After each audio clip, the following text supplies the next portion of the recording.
inilah puncak cinta Allah yang telah menghambakan dirinya, mengutus putranya untuk menyelamatkan manusia dari kegelapan dosa. Pengorbanannya membawa kita semua kepada hidup baru sebagai anak-anak Allah yang semakin bertumbuh dalam semangat solidaritas dan subsidiaritas. Ibadat Jumat Agung akan dipimpin oleh Romo Albertus Sanjoko Raharjo SC. Marilah kita berdiri dalam keheningan dan dengan sepenuh hati mengambil bagian dalam saat-saat terakhir hidup Yesus di atas salib.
Ingatlah akan karya belas kasih-Mu, kuduskanlah dan lindungilah selalu hamba-hamba-Mu.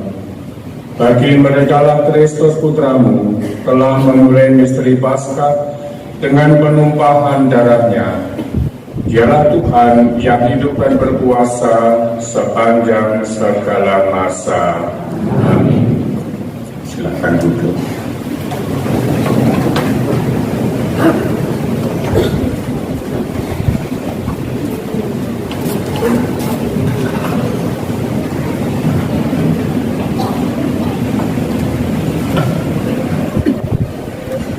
Bacaan dari kitab Yesaya. Beginilah firman Tuhan. Sesungguhnya hamba-Mu akan berhasil. Ia akan ditinggikan, disanjung, dan dimuliakan.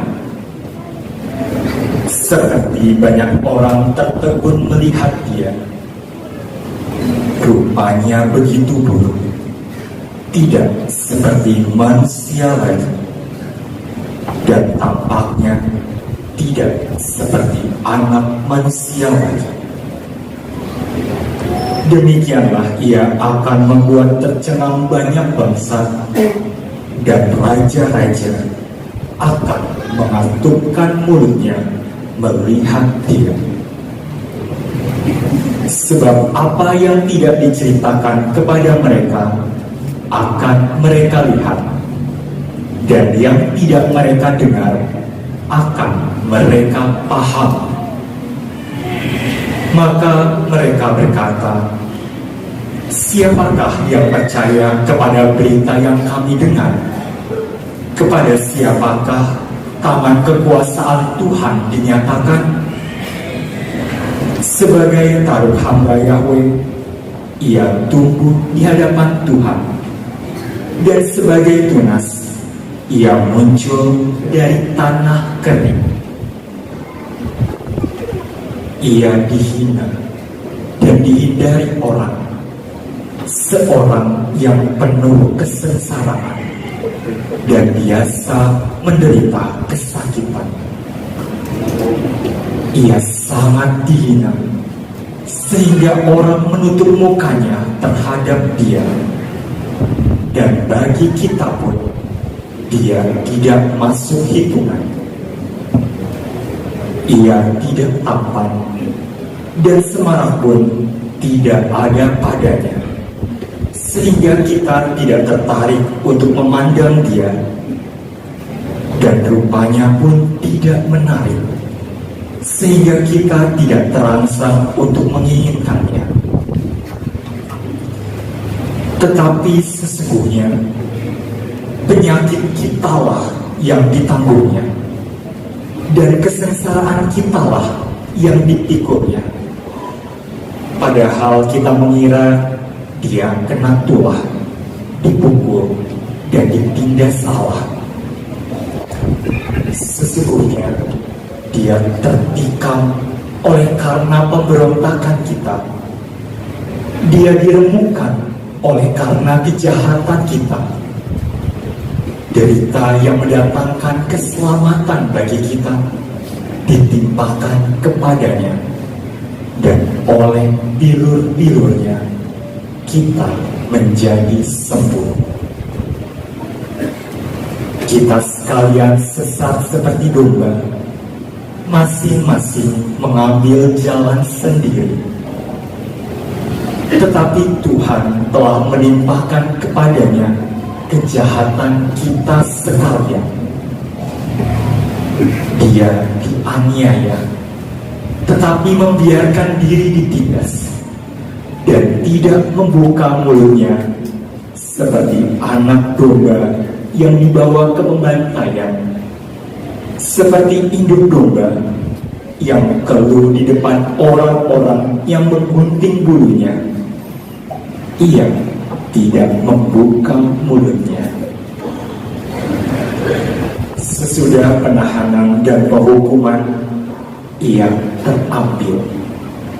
Dan tentang nasibnya, siapakah yang memikirkannya? Sungguh, ia terputus dari negeri orang-orang hidup. Dan karena pemberontakan umatku, ia kena tulah.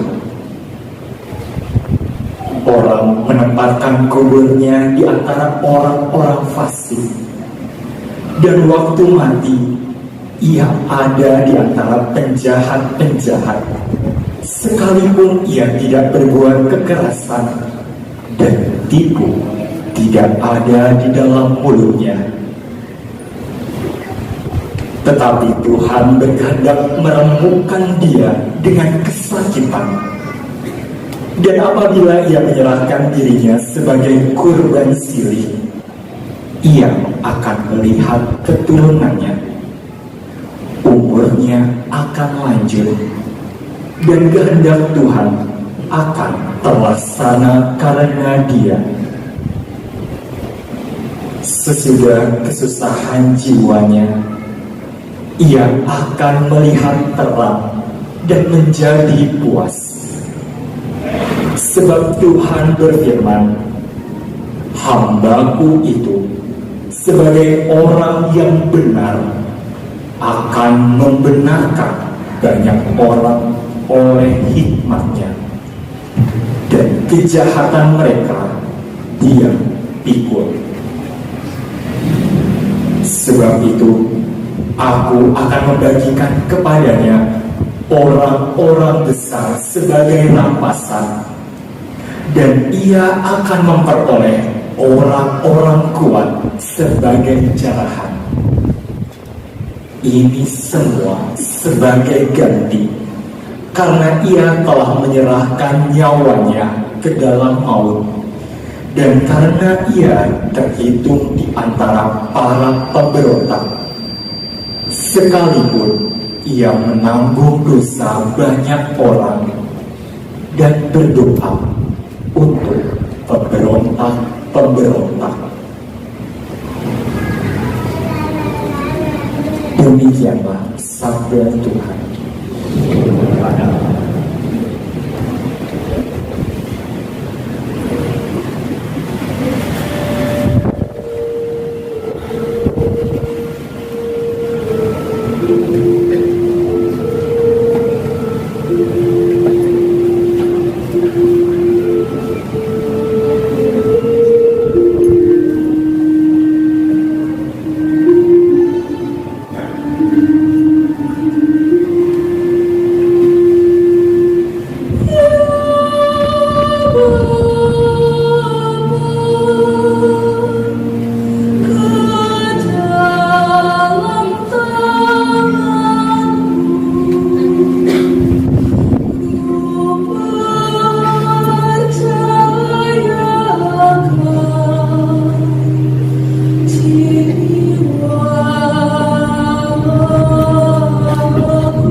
Dari surat kepada orang Ibrani. Saudara-saudara, kita sekarang mempunyai Imam Agung yang telah melintasi semua langit, yaitu Yesus, Anak Allah. Maka baiklah kita teguh berpegang pada pengakuan iman kita, sebab Imam Agung yang kita punya bukanlah Imam Agung yang tidak dapat turut merasakan kelemahan kita. Sebaliknya, Ia sama dengan kita. Ia telah dicobai, hanya saja tidak berbuat dosa. Sebab itu, marilah kita menghampiri tahta kerahiman Allah dengan penuh keberanian, supaya kita menerima rahmat dan menemukan kasih karunia untuk mendapat pertolongan pada waktunya. Dalam hidupnya sebagai manusia, Yesus telah mempersembahkan doa dan permohonan dengan ratap tangis dan keluhan kepada Dia yang sanggup menyelamatkannya dari maut. Dan karena kesalehannya, Ia telah didengarkan. Akan tetapi, sekalipun anak, Ia telah belajar menjadi taat. Ini ternyata dari apa yang telah dideritanya. Dan sesudah mencapai kesempurnaan, Ia menjadi pokok keselamatan abadi bagi semua orang yang taat kepadanya. Demikianlah sabda Tuhan.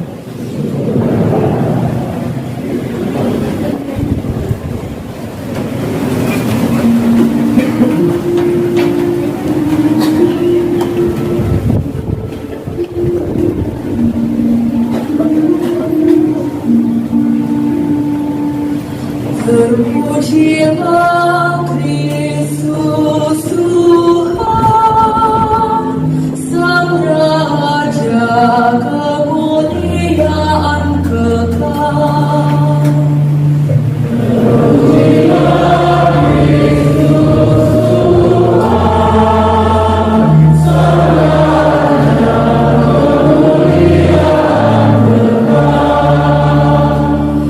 Kristus tak untuk kita sampai wafatnya di salib. Dari sebab itulah Allah mengagungkan Dia, nama yang paling luhur dianugerahkan kepadanya.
Inilah kisah sengsara Tuhan kita Yesus Kristus menurut Yohanes. Seusai perjamuan Paskah, keluarlah Yesus dari ruang perjamuan bersama dengan murid-muridnya, dan mereka pergi ke seberang sungai Kidron. Di situ ada suatu taman. Yesus masuk ke taman itu bersama dengan murid-muridnya. Yudas yang mengkhianati Yesus tahu juga tempat itu, karena Yesus sering berkumpul di situ dengan murid-muridnya.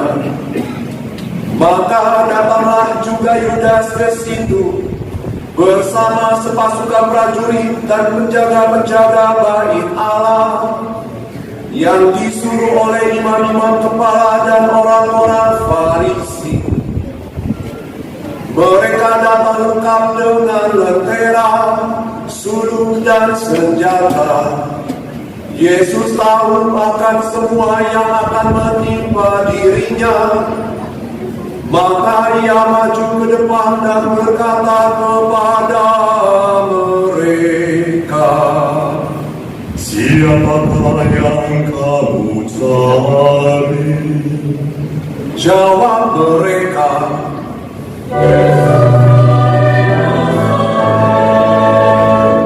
kata Yesus kepada mereka, "Akulah Dia." Yudas yang mengkhianati Yesus berdiri juga di situ bersama-sama mereka. Ketika Yesus berkata kepada mereka, "Akulah Dia," mundurlah mereka dan jatuh ke tanah. Maka Yesus bertanya pula, "Siapakah yang kamu cari?" Jawab mereka,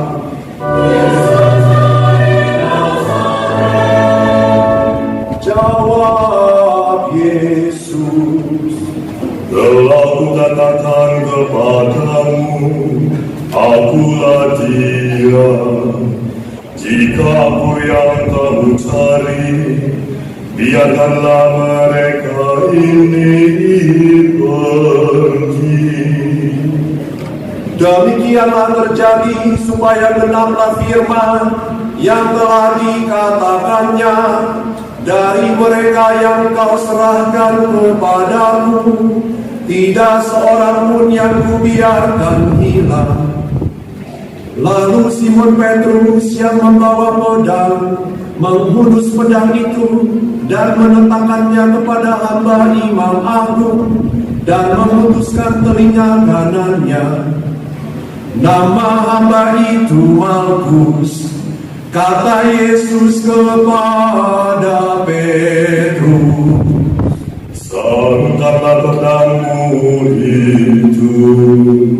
Bukankah aku harus minum dari cawan yang diberikan Bapa kepadaku?"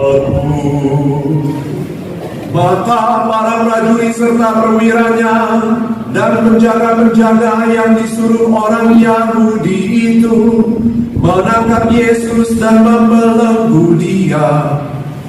Lalu mereka membawa Yesus mula-mula kepada Hanas, karena Hanas adalah mertua Kayafas yang pada tahun itu menjadi imam agung.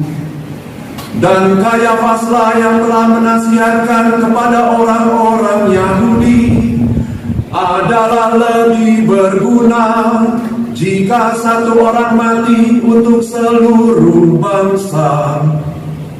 Simon Petrus dan seorang murid lain mengikuti Yesus. Murid itu mengenal imam agung, dan ia masuk ke halaman istana imam agung itu. Tetapi Petrus tinggal di luar dekat pintu. Maka murid lain tadi yang mengenal imam agung kembali keluar, bercakap-cakap dengan perempuan penjaga pintu. lalu membawa Petrus masuk. Maka kata perempuan penjaga pintu itu kepada Petrus,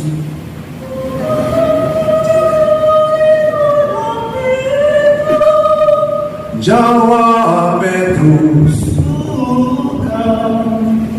Sementara itu hamba-hamba dan para penjaga bait Allah telah memasang api arang, sebab hawanya dingin waktu itu, dan mereka berdiri berdiam di situ.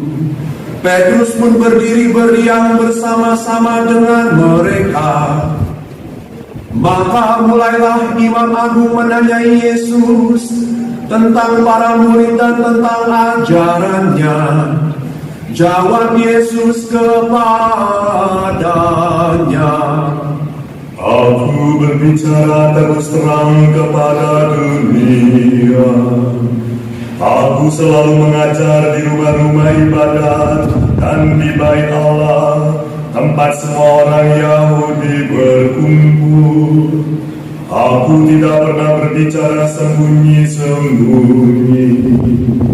Mengapa engkau menanyai aku? Tanyailah mereka yang telah mendengar apa yang kukatakan kepada mereka.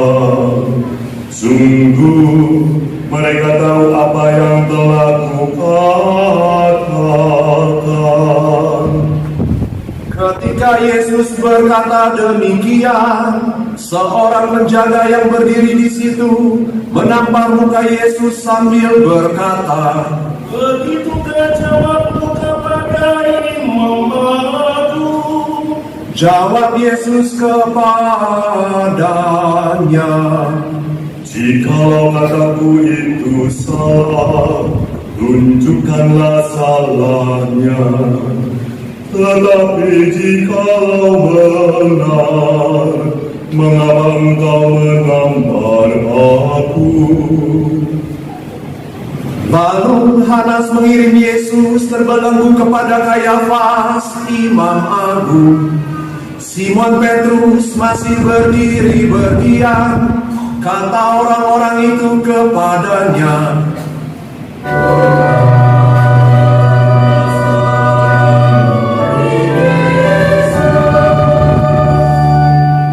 Petrus menyangkalnya, katanya, bukan.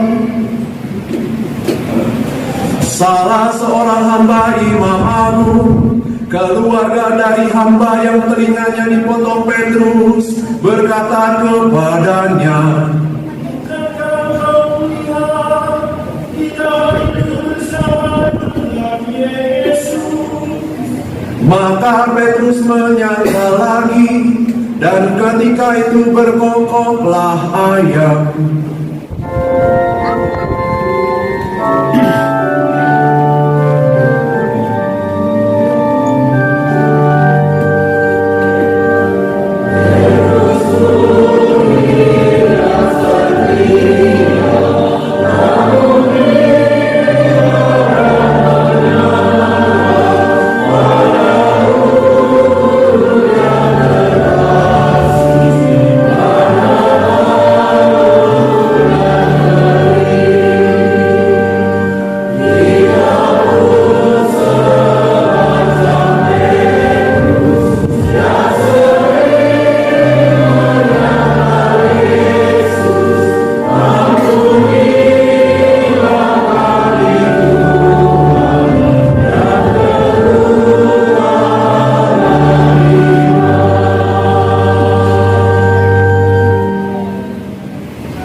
Keesokan harinya, mereka membawa Yesus dari istana Kayafas ke gedung pengadilan.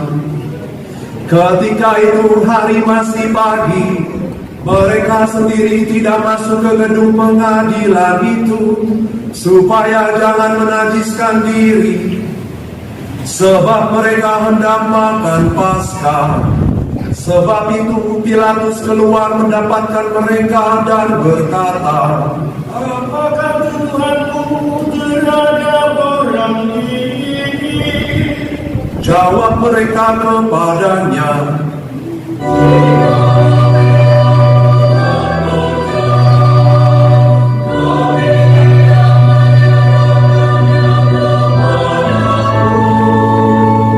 kata Pilatus kepada mereka, Ambillah dia, dan hakimilah dia menurut hukum Taurat. kata orang-orang Yahudi itu.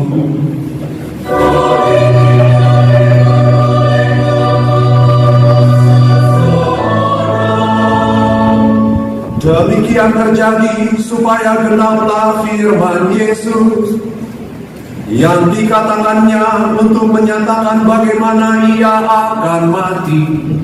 Maka kembalilah Pilatus ke dalam gedung pengadilan, lalu memanggil Yesus dan berkata kepadanya, Engkau ini raja orang Yahudi. Jawab Yesus, Dari hatimu sendirikah engkau katakan itu? Atau adakah orang lain yang mengatakan kepadamu tentang aku? kata Pilatus. Orang Yahudi aku, bangsa sendiri dan imam-imam kepala telah menyerahkan engkau kepadaku. Apakah yang telah kau perbuat? Jawab Yesus, Kerajaanku bukan dari dunia ini. Jika kerajaanku dari dunia ini, pasti hamba-hambaku sudah melawan, supaya aku jangan diserahkan kepada orang Yahudi. Akan tetapi, kerajaanku bukan dari sini. maka kata Pilatus kepadanya, Jadi engkau adalah raja. jawab Yesus, Seperti yang kau katakan, aku adalah raja. Untuk itu aku lahir, dan untuk itulah aku datang ke dunia ini, yakni untuk memberi kesaksian tentang kebenaran. Setiap orang yang berasal dari kebenaran mendengarkan suaraku. kata Pilatus kepadanya. Kebenaran itu Sesudah mengatakan demikian, Pilatus keluar lagi mendapatkan orang-orang Yahudi dan berkata kepada mereka, aku tidak mendapati kesalahan apapun padanya, tetapi padamu ada kebiasaan bahwa pada hari raya Paskah aku membebaskan seorang bagimu. Maukah kamu supaya aku membebaskan raja orang Yahudi ini bagimu? mereka pun berteriak,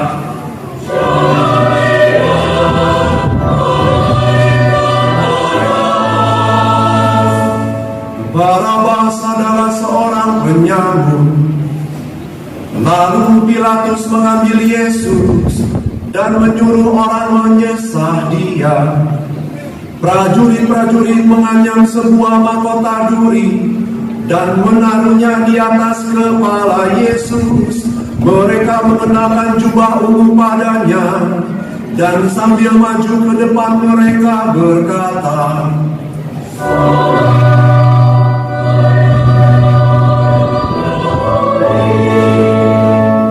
lalu mereka menampar wajah Yesus. Pilatus keluar lagi dan berkata kepada orang-orang Yahudi, Lihatlah, aku membawa dia keluar kepada kamu, supaya kamu tahu bahwa aku tidak mendapati kesalahan apapun padanya. lalu Yesus duri dan berjubah ungu.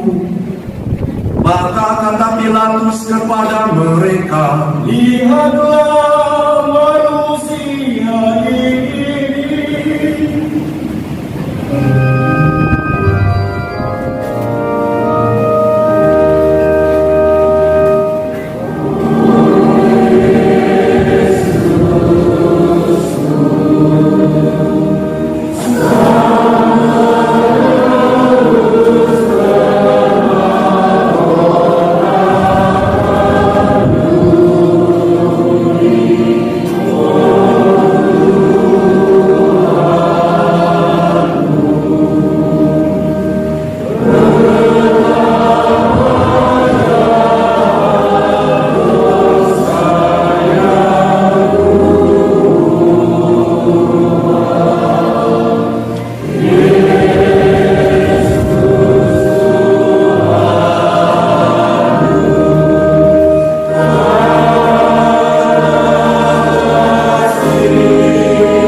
Ketika para imam kepala dan penjaga-penjaga itu melihat Yesus, berteriaklah mereka,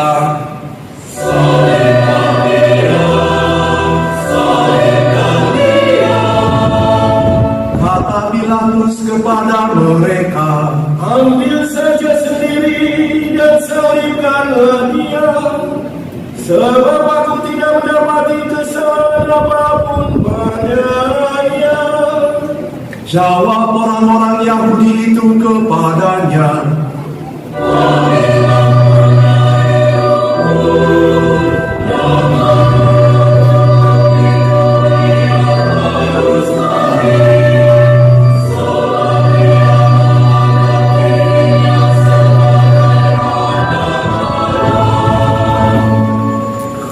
ketika Pilatus mendengar perkataan itu, bertambah takutlah ia. Lalu ia masuk ke dalam gedung pengadilan dan berkata kepada Yesus, Dari manakah asalmu? tetapi Yesus tidak memberi jawab kepadanya. Maka kata Pilatus, Tidakkah engkau mau berbicara dengan aku? Tidakkah engkau tahu bahwa aku berkuasa membebaskan engkau dan berkuasa juga untuk menyalibkan engkau? jawab Yesus, Engkau tidak mempunyai kuasa apapun terhadap aku, jikalau kuasa itu tidak diberikan dari atas. Sebab itu, Dia yang menyerahkan aku kepadamu lebih besar dosanya.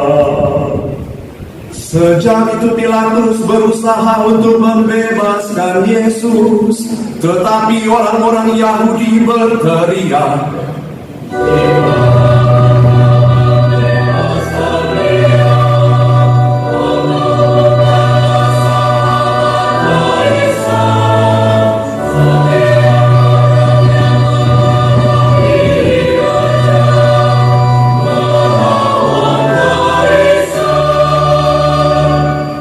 ketika mendengar perkataan itu, Pilatus menyuruh Yesus keluar.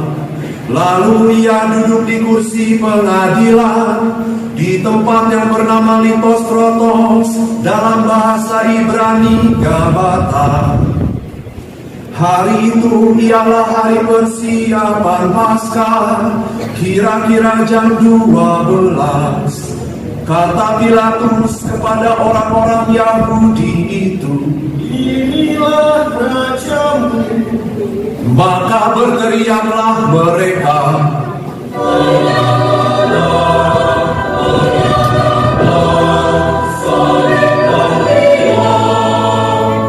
kata mereka, Haruskah aku menyalibkan rajamu? jawab imam-imam kepala.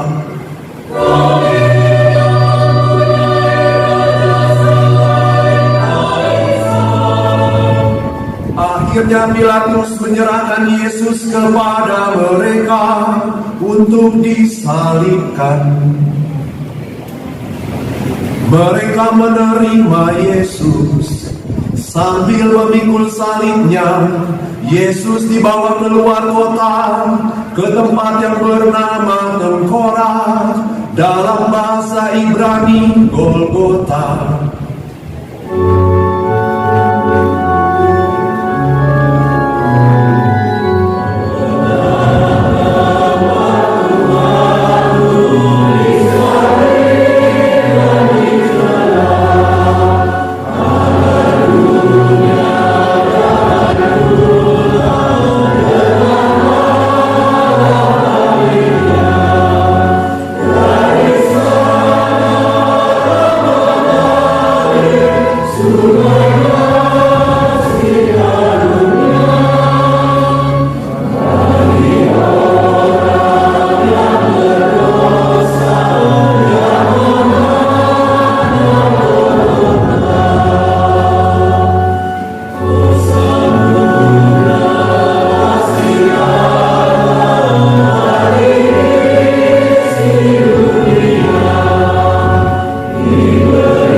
Di situ Yesus disalibkan, dan bersama dengan Dia disalibkan juga dua orang lain, sebelah menyebelah, Yesus di tengah-tengahnya. Pilatus menyuruh memasang juga tulisan di atas kayu itu, bunyinya, Yesus orang Nazaret, Raja orang Yahudi. Banyak orang Yahudi membaca tulisan itu, sebab tempat Yesus disalibkan itu letaknya dekat kota, dan kata-kata itu tertulis dalam bahasa Ibrani, Latin, dan Yunani. Maka kata imam-imam kepala kepada Pilatus,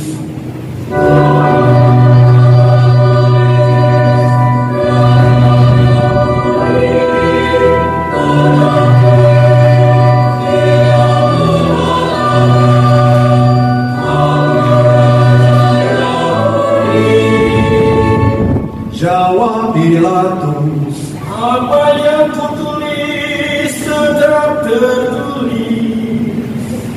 setelah prajurit-prajurit menyalibkan Yesus, mereka mengambil pakaian Yesus, lalu membaginya menjadi 4 bagian, masing-masing prajurit 1 bagian. Jubah Yesus pun mereka ambil, tetapi jubah itu tidak berjahit. Dari atas ke bawah merupakan satu tenunan tutup. Karena itu mereka berkata seorang kepada yang lain,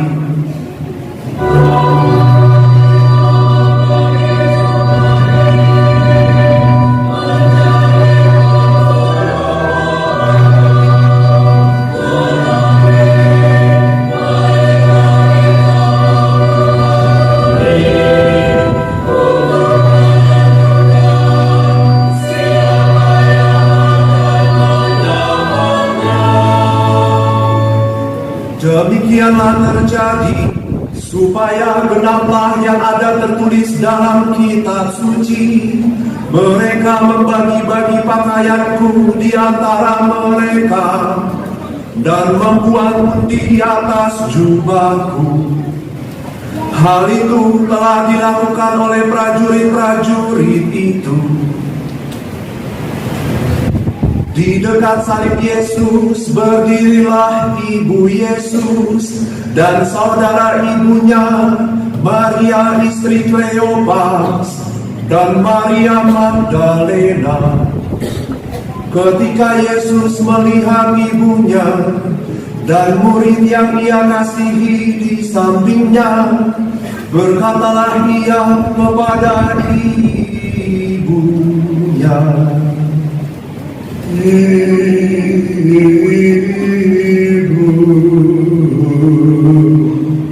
inilah anakmu." Dan kemudian katanya kepada murid itu, "Inilah ibumu." Dan sejak saat itu murid itu menerima Maria di dalam rumahnya.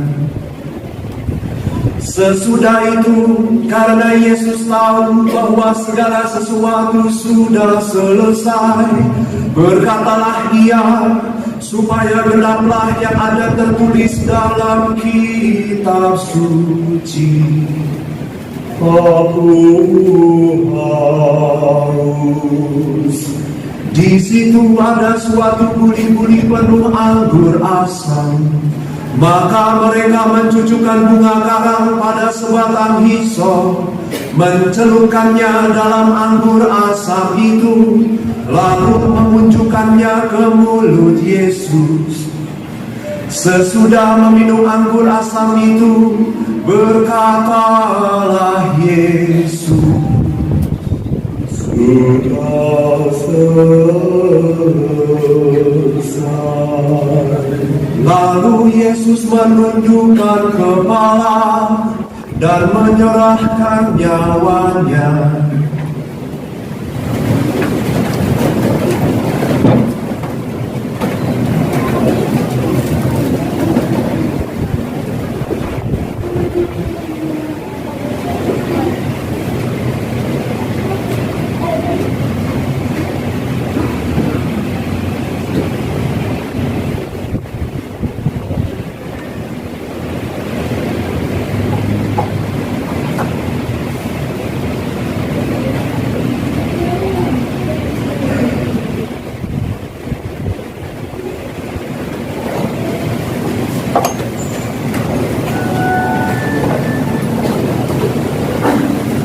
Karena hari itu adalah hari persiapan Paskah, dan supaya pada hari Sabat mayat-mayat itu tidak tinggal tergantung pada kayu salib.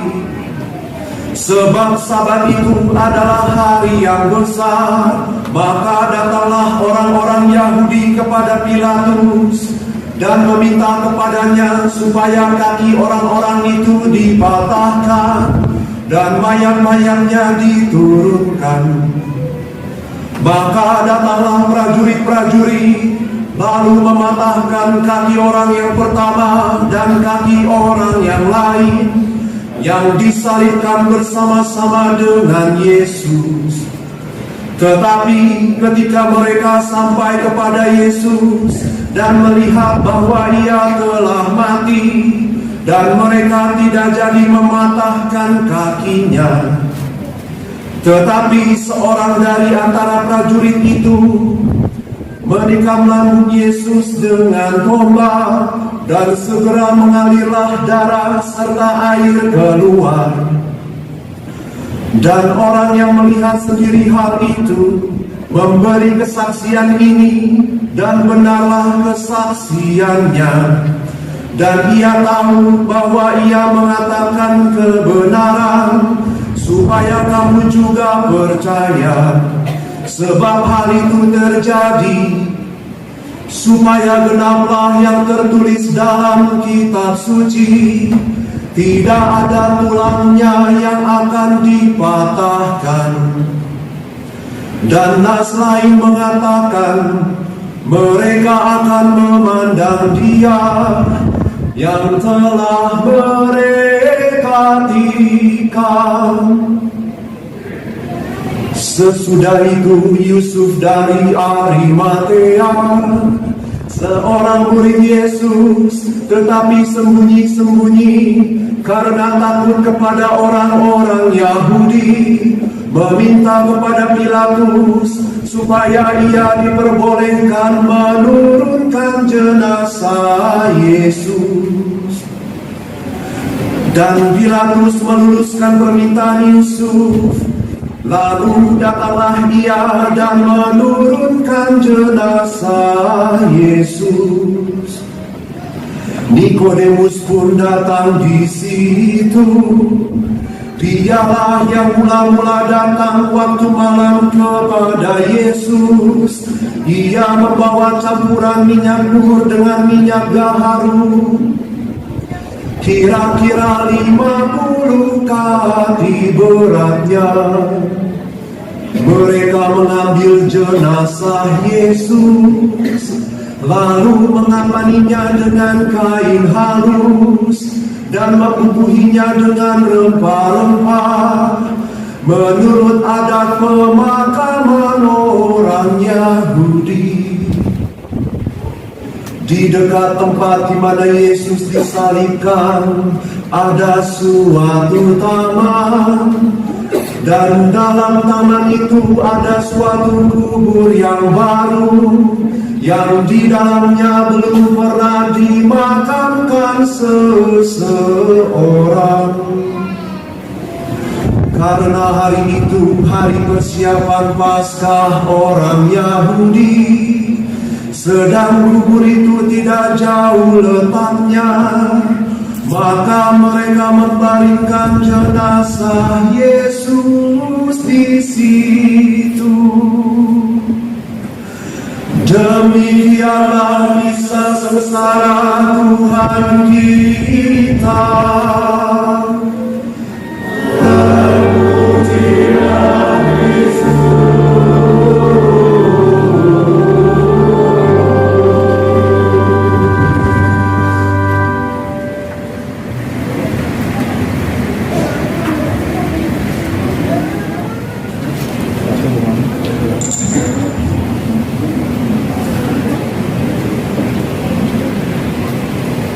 Saudara, Ibu, Bapak, dan saudara-saudari yang terkasih di dalam Tuhan, kita telah mendengarkan kisah sengsara dan wafat Tuhan kita Yesus Kristus, kisah hamba Yahweh yang menderita sengsara untuk kita umat manusia, dan itu sudah dinubuatkan oleh para nabi. Sengsara dan wafatnya untuk keselamatan kita, untuk menebus dosa manusia.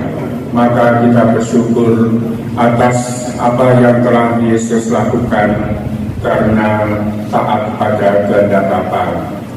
Semoga kita yang menjadi pengikut Kristus pada saatnya ketika kita juga harus memanggul salib, harus menderita, mari kita satukan dengan penderitaan dan wafat Kristus, sehingga kita menemukan makna apa artinya menderita bersama dengan Kristus. Barang siapa bertekun setia dalam salib Tuhan, pada saatnya juga akan memetik buah kemuliaan. Saudara-saudari yang terkasih dalam Tuhan, nanti kita juga akan menyambut komuni sebagai tanda bahwa kita memetik buah salib, buah penderitaan bersama dengan Dia. Dan juga kita akan menyampaikan doa-doa untuk berbagai macam kepentingan, karena kita sadar bahwa Allah di dalam diri Yesus sungguh akan sangat memperhatikan apa yang menjadi kebutuhan kita pribadi, kebutuhan kita bersama, dan kebutuhan seluruh dunia. Maka sekarang marilah kita menyampaikan doa-doa kita. Saudara terkasih, marilah kita berdoa untuk gereja kudus Allah, supaya Allah dan Tuhan Tuhan kita berkenan menganugerahkan damai kepadanya, mempersatukan dan melindunginya di seluruh dunia, dan supaya yang membantu kita memuliakan Allah Bapa yang Maha Kuasa dalam suasana hidup yang tenang dan damai.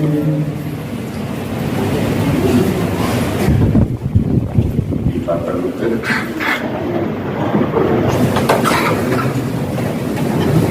Marilah kita berdoa. Allah yang Maha Kuasa dan Kekal, dalam diri Kristus Engkau telah menyatakan kemuliaan-Mu kepada segala bangsa. Lestarikanlah karya kerahiman-Mu, agar gereja-Mu yang tersebar di seluruh dunia tetap mengakui nama-Mu dengan iman yang teguh, dengan pengantaran Kristus Tuhan kami.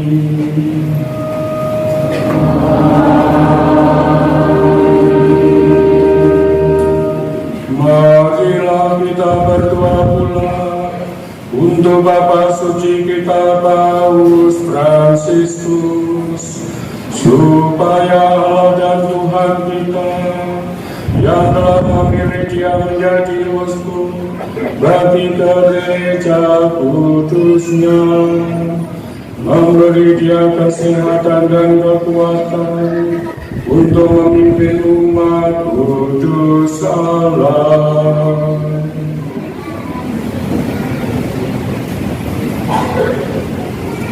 Marilah kita berdoa. Ya Allah yang Maha Kuasa dan Kekal, segala sesuatu ada berdasarkan keputusan-Mu. Sudilah mendengarkan doa-doa kami, dan dengan kasih sayang-Mu lindungilah Imam Agung yang telah Engkau pilih bagi kami. Semoga umat Kristiani yang mempercayakan kepada penggembalaannya berkembang dalam iman dengan pengantaran Kristus Tuhan kami.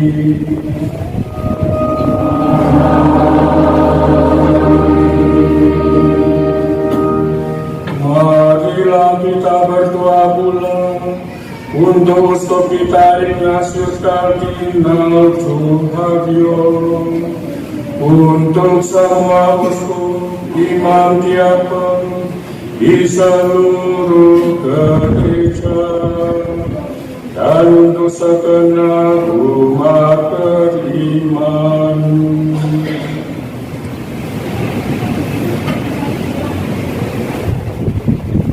Marilah kita berdoa. Allah yang Maha Kuasa dan Kekal, dengan Roh-Mu Engkau menguduskan dan memimpin seluruh gereja. Dengarkanlah doa kami bagi para pelayan-Mu. Semoga berkat bantuan rahmat-Mu mereka mengabdi Engkau dengan setia, dengan pengantaran Kristus Tuhan kami.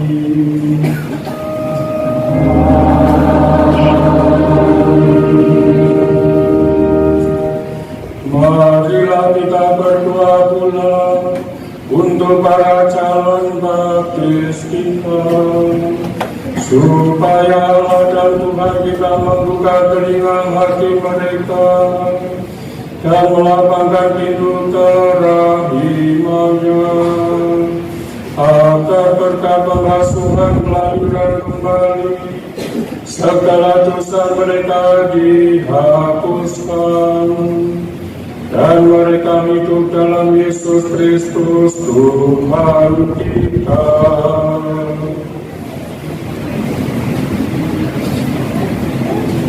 Marilah kita berdoa. Allah yang Maha Kuasa dan Kekal, Engkau selalu menyuburkan gereja-Mu dengan anggota-anggota baru. Sudilah menambah iman dan pengetahuan para calon baptis kami, supaya dengan dilahirkan kembali lewat bejana pembaptisan, Mereka digabungkan dengan himpunan anak angkatmu, dengan pengantaran Kristus Tuhan kami.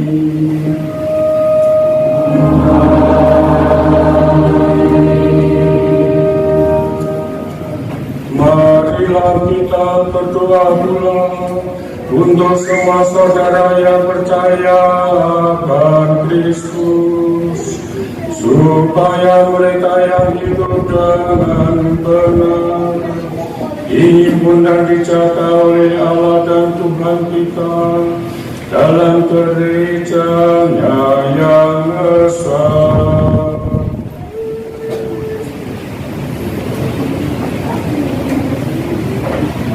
Marilah kita berdoa. Allah yang Maha Kuasa dan Kekal, Engkau menyatukan yang tercerai-berai dan memelihara yang telah bersatu. Pandanglah dengan rela kawanan domba putra-Mu, supaya mereka yang telah dikuduskan oleh satu baptisan tidak hanya dipadukan oleh keutuhan iman, tetapi juga disatukan oleh ikatan cinta dengan pengantaran Kristus Tuhan kami.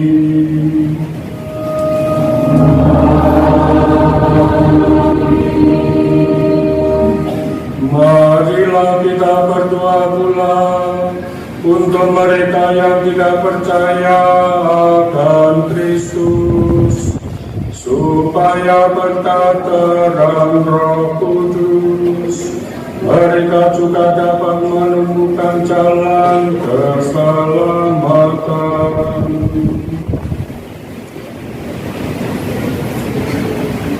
Marilah kita berdoa agar dengan hidup jujur di hadapan mereka menemukan kebenaran, dan bantulah kami agar dengan semakin saling mengasihi dan semakin berhasrat memahami misteri kehidupan-Mu, kami menjadi saksi cinta-Mu yang lebih sempurna di dunia dengan pengantaran Kristus Tuhan kami.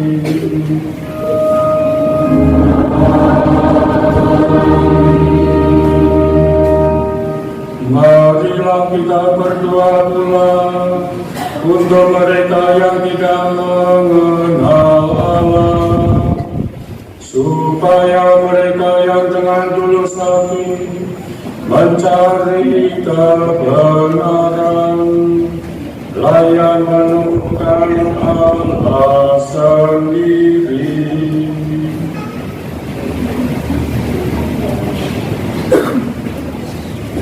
Marilah berdoa.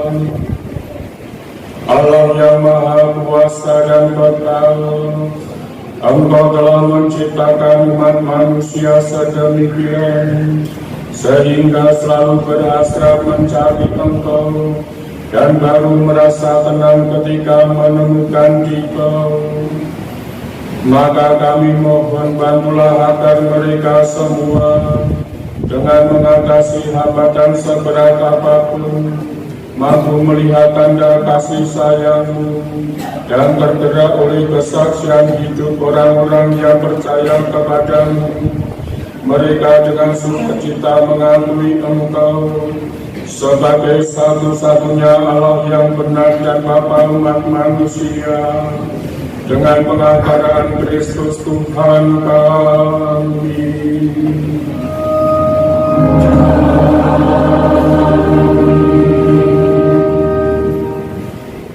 Marilah kita berdoa pula untuk semua pemimpin negara, supaya Allah dan Tuhan kita menurut kehendak-Nya mengarahkan budi dan hati mereka kepada damai dan kebebasan sejati semua orang.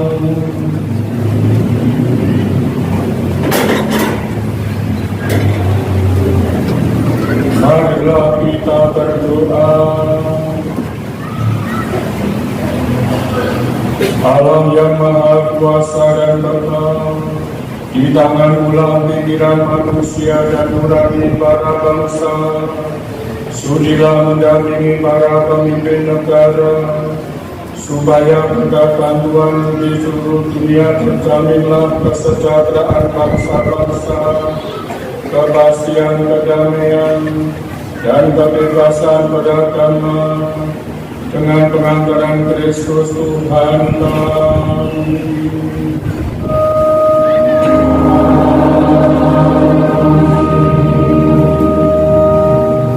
Saudara-saudara kami yang terkasih, marilah kita berdoa kepada Allah Bapa yang Maha Kuasa, supaya Ia membersihkan dunia dari kesesatan, melenyapkan penyakit, menjauhkan kelaparan, membuka penjara, mematahkan belenggu, melindungi musafir, menghantar pulang pengungsi, menyembuhkan orang sakit, dan menyelamatkan orang yang meninggal.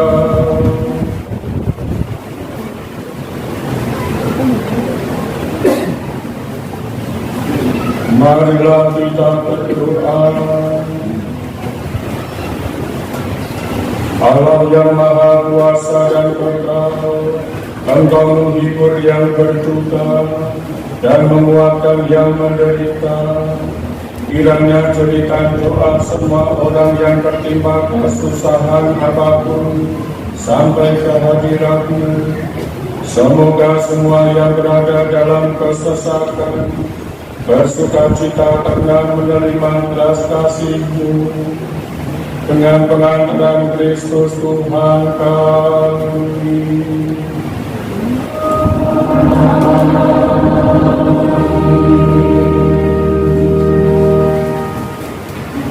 Bapak, Ibu, Suster dan Saudara-saudari yang terkasih, setelah kita menyampaikan doa-doa kita untuk berbagai macam kepentingan, maka mari kita melanjutkan dengan terus menghormati salib. Kita menghormati salib sesuai protokol yang berlaku, sesuai dengan panduan, seraya kita juga mempersatukan salib-salib kehidupan kita.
Lihatlah kayu salib di sini, tergantung Kristus, penyelamat dunia.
Lihatlah kayu salib di sini, tergantung Kristus, penyelamat dunia.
nenek. Bukan nenek, aku masih kecil. Masih berulang komputer.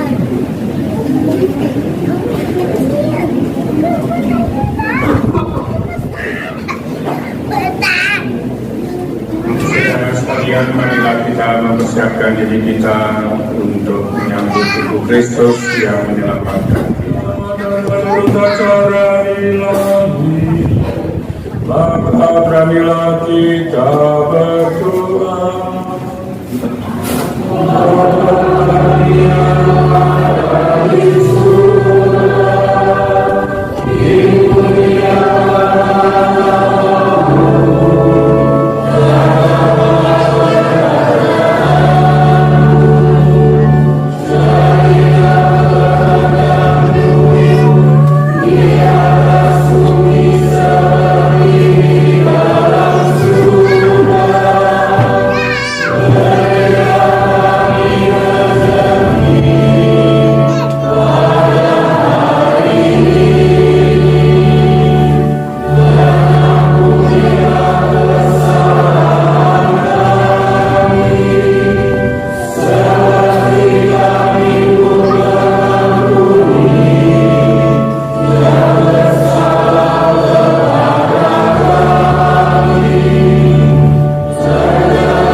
Bebaskanlah kami dari segala yang jahat. Sudilah memberi damai sepanjang hidup kami, supaya kami yang telah dikuatkan oleh kelimpahan belas kasih-Mu selalu bebas dari dosa dan dijauhkan dari segala keburukan, sambil menantikan harapan yang membahagiakan dan kedatangan penyelamat kami, Yesus Kristus. Sebab Dialah Raja yang mulia dan berkuasa untuk selama-lamanya.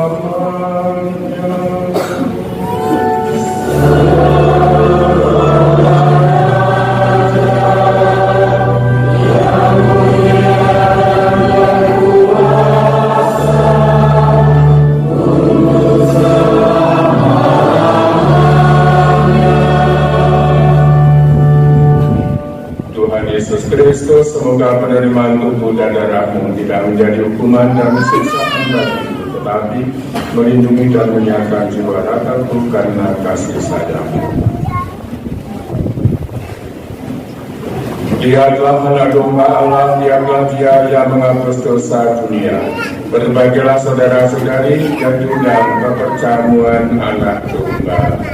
Tuhan, saya tidak pantas berkata pada saya, tetapi bersabdalah saja, maka saya akan sembuh. Kristus melindungi kita menuju kehidupan yang kekal.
Marilah berdoa.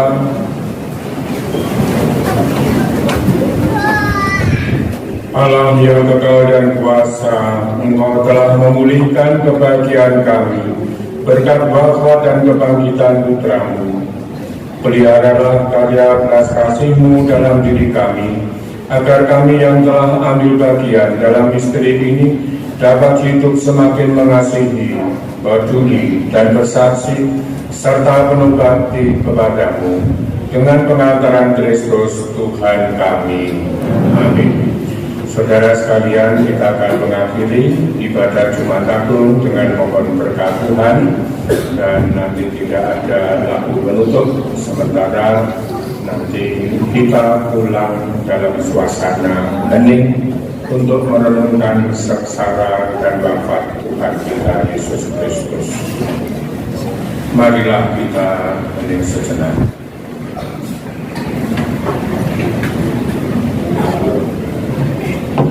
Kami mohon ya Tuhan, semoga turunlah berkat berlimpah ke atas umat-Mu ini yang telah mengenangkan wafat Putra-Mu sambil mengharapkan kebangkitannya. Berikanlah pengampunan, anugerahkanlah penghiburan, tumbuhkanlah iman yang semakin mengasihi, peduli dan bersaksi, serta berikanlah jaminan penebusan yang tetap dengan pengantaran Kristus Tuhan kami. Amin.